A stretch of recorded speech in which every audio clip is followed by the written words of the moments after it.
What happened was September the 12th, it was a Thursday, and they'd gotten word through the weather service that on Wednesday we're going to have a lot of rain. And so they'd had some issues with the little drainage ditch that went beside their road. The road went here, and the ditch was here, and then their house was up about another 30 feet or so higher than that. And they'd had some issues with that washing out their gully there.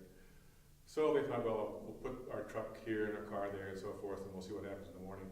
When they got up on Thursday morning, they looked out. The flood was so strong that it had undercut their property, so that the only thing left was a Subaru, two wheels out in the air like this.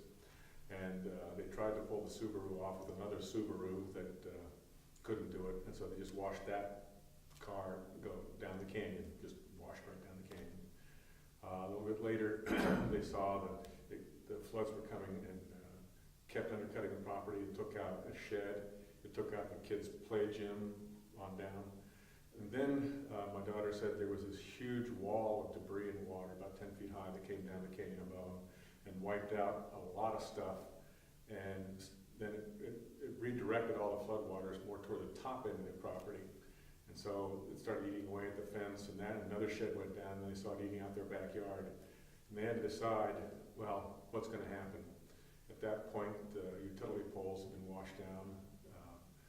And even when they got up, there was no way to get from their house out to the road. It was already, it was just impossible to get out there. Came down the next morning, and the house was gone. So a truck, a car, a boat, the sheds, the house, everything just washed away. Last count, there were 1,600 homes completely destroyed. Now, if you figure that's 4 people in a house, that's a small town, just gone, nothing left. But it has been a harrowing experience. It's bad enough just losing all your stuff, but what it does to your inside spirit and how it affects your relationship with your kids and with your husband or your wife, you don't see that until you're up close to it. You see how difficult a trauma like that is.